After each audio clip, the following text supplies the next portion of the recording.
Hi friends, welcome to my YouTube channel Pooja Praveen vlogs. ನಾವಿವತ್ತು ಹೋಗಿದ್ದು ನಂಜನಗೂಡಿನ ಶ್ರೀಕಂಠೇಶ್ವರ ಟೆಂಪಲ್ಗೆ. ಏನು ವಿಶೇಷ ಅಂದರೆ ಅಲ್ಲಿ ಗಿರಿಜಾ ಕಲ್ಯಾಣ ಮಹೋತ್ಸವ ನಡೀತಾ ಇತ್ತು. ಇದು ಪ್ರತಿ ವರ್ಷಕ್ಕೊಮ್ಮೆ ಈ ಮಹೋತ್ಸವವನ್ನು ಮಾಡ್ತಾರೆ. ಇದು ಒಳಗಡೆ ನಾವು ಎಂಟ್ರಿ ಕೊಟ್ಟಾಗ ಈ ರೀತಿ ಜನಸಾಗರ ಇತ್ತು. ನೀವು ನೋಡ್ತಾ ಇರ್ಬೋದು ಎಷ್ಟು ಜನ ಸೇರಿದ್ದಾರೆ ಅಂತ. ಈ ಗಿರಿಜಾ ಕಲ್ಯಾಣ ಮಹೋತ್ಸವಕ್ಕೆ ತುಂಬ ದೂರದ ಊರುಗಳಿಂದನೂ ಕೂಡ ಈ ಗಿರಿಜಾ ಕಲ್ಯಾಣೋತ್ಸವಕ್ಕೆ ಆಗಮಿಸಿರ್ತಾರೆ. ಎಷ್ಟು ಜನ ಸೇರಿದ್ದಾರೆ ನೋಡಿ. ಆಮೇಲೆ ಈ ದೇವಸ್ಥಾನವನ್ನು ಯಾವ ರೀತಿ ಡೆಕೋರೇಷನ್ ಮಾಡಿದ್ದಾರೆ ನೀವು ನೋಡ್ತಿರ್ಬೋದು. ಹಾಗೆ ಇಲ್ಲಿ ದೇವರನ್ನು ಕೂಡ ಹೂವಿನ ಅಲಂಕಾರ ಮಾಡಿದ್ದಾರೆ ಮತ್ತು ಇಲ್ಲಿ ಹಣ್ಣುಗಳಿಂದ ಅಲಂಕಾರ ಮಾಡಿದೆ, ಮಾವಿನ ತೋರಣಗಳಿಂದ ಅಲಂಕಾರ ಮಾಡಿದ್ದಾರೆ ಇವತ್ತು. ಮತ್ತು ಇಲ್ಲಿ ಶ್ರೀಕಂಠೇಶ್ವರ ದೇವರ ವಿಗ್ರಹದ ಮುಂದೆ ಆಪೋಸಿಟ್ ಆಗಿ ಪಾರ್ವತಿ ದೇವಿಯ ವಿಗ್ರಹವನ್ನು ಇಟ್ಟಿದ್ದಾರೆ.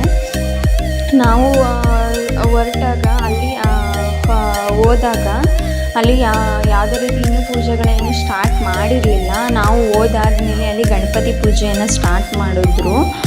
ಅದಾದಮೇಲೆ ಅಲ್ಲಿ ಎಲ್ಲ ಅಲಂಕಾರ ಮತ್ತು ಇನ್ನು ಏನು ಅನೇಕ ಕಾರ್ಯಕ್ರಮಗಳು ಅದನ್ನೆಲ್ಲ ಪ್ರಿಪೇರ್ ಮಾಡ್ತಾಯಿದ್ರು.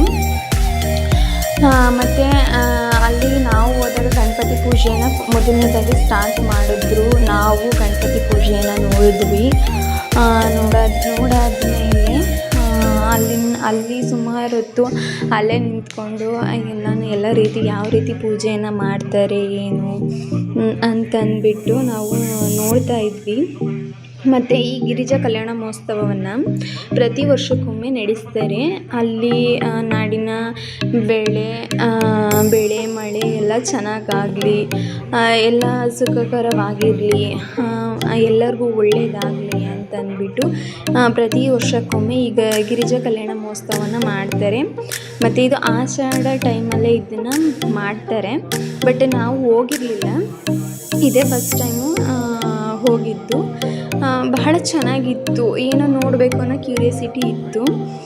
ಮತ್ತು ಯಾವ ರೀತಿ ಅಲಂಕಾರ ಮಾಡ್ತಾರೆ, ಹೆಂಗಿರುತ್ತೆ ಏನು ಅಂತಂದ್ಬಿಟ್ಟು ಹೋಗಿದ್ವಿ.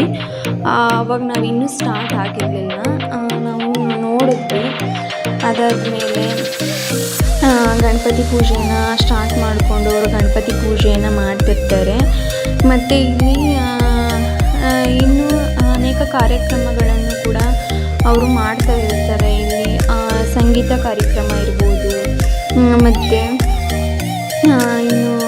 ಇನ್ನೂ ಅನೇಕ ಕಾರ್ಯಕ್ರಮಗಳನ್ನು ಅವರು ನಾನಂತೂ ಯಾವ ಸಾರಿನೂ ನೋಡಿರಲಿಲ್ಲ, ಅದಕ್ಕೆ ನೋಡಿದ್ವಿ. ಆಮೇಲೆ ನೀವು ನೋಡ್ತಿರ್ಬೋದು ಇಲ್ಲಿ ಆ ಸ್ಕ್ರೀನಲ್ಲೂ ಕೂಡ ದೇವರ ಪೂಜೆ ಮಾಡೋದನ್ನೆಲ್ಲ ಬಿಟ್ಟಿದ್ರು. ಅದನ್ನೆಲ್ಲ ನಾವು ನೋಡ್ಕೊಬಂದ್ವಿ. ನೆಕ್ಸ್ಟ್ ಗಣಪತಿ ಪೂಜೆ ಎಲ್ಲ ಆದಮೇಲೆ ಇಲ್ಲಿ ದೇವರಿಗೆ ಕಂಕಣವನ್ನು ಕಟ್ಟಿಸ್ತಾರೆ. ಕಂಕಣ ಕಟ್ಟಿಸ್ತಾರೆ. ಆ ವಿಡಿಯೋ ನೋಡ್ತಿರ್ಬೋದು ನೀವು ಅಲ್ಲಿ ಯಾವ ರೀತಿ ಕಂಕಣವನ್ನು ಕಟ್ಟಿಸ್ತಾ ಇದ್ದಾರೆ ಅಂತ ಅಂದ್ಬಿಟ್ಟು ಅಲ್ಲಿ ಕಂಕಣವನ್ನು ಕಟ್ತಾ ಇದ್ದಾರೆ. ಮತ್ತು ಪೂಜೆ ಎಲ್ಲ ನಡೀತಾ ಇತ್ತು. ನಾವು ಒಂದು ರೌಂಡ್ ಹೋಗಿ ಟೆಂಪಲ್ ನೋಡಿಕೊಂಡು ಹಂಗೆ ದೇವ್ರ ದರ್ಶನ ಮಾಡ್ಕೊಬರೋಣ ಅಂತಂದ್ಬಿಟ್ಟು ಹೋದ್ವಿ. ಮತ್ತು ಅಲ್ಲಿ ದೇವ್ರ ದರ್ಶನ ಮಾಡುವಾಗ ಯಾವುದೇ ರೀತಿ ಫೋಟೋ ಅಲೋ ಇರಲಿಲ್ಲ. ಅದಕ್ಕೋಸ್ಕರ ನಾನು ಯಾವುದೇ ರೀತಿ ಫೋಟೋ ಏನು ವಿಡಿಯೋ ಮಾಡಿಕೊಡ್ಲಿಲ್ಲ. ಹಂಗೆ ಹೊರಗಡೆ ಬಂದು ಹೊರಗಡೆ ವಿಡಿಯೋ ಮಾಡಿಕೊಂಡೆ. ಮತ್ತು ನಾವು ಮಂಗಳಾರತಿ ಮತ್ತು ತೀರ್ಥ ತಗೊಳ್ಳೋಣ ಅಂತಂದ್ಬಿಟ್ಟು ಹೊರಗಡೆ ಬಂದ್ವಿ. ಮತ್ತು ಇಲ್ಲಿ ನೋಡ್ತಿರ್ಬೋದು ನಾನು ಕ್ಯೂವಲ್ಲಿ ನಿಂತ್ಕೊಂಡು ಮಂಗಳಾರತಿ ಮತ್ತು ತೀರ್ಥನ ತಗೋತಾ ಇದ್ದೀನಿ. ತಗೊಂಡು ನೆಕ್ಸ್ಟ್ ಇಲ್ಲಿ ಯಾವ್ಯಾವ ದೇವ್ರಿಗೆ ಯಾವ ರೀತಿ ಅಲಂಕಾರ ಮಾಡಿದ್ದಾರೆ ಅಂತ ನಾನು ತೋರಿಸ್ತೀನಿ. ಮತ್ತು ಅಷ್ಟೇ ವಿಶೇಷವಾಗಿ ಪೂಜೆಯನ್ನು ಕೂಡ ಇಲ್ಲಿ ಮಾಡ್ತಾಯಿದ್ರು.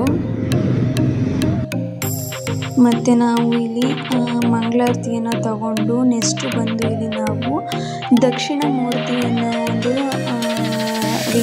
ವಿಗ್ರಹ ಇದು.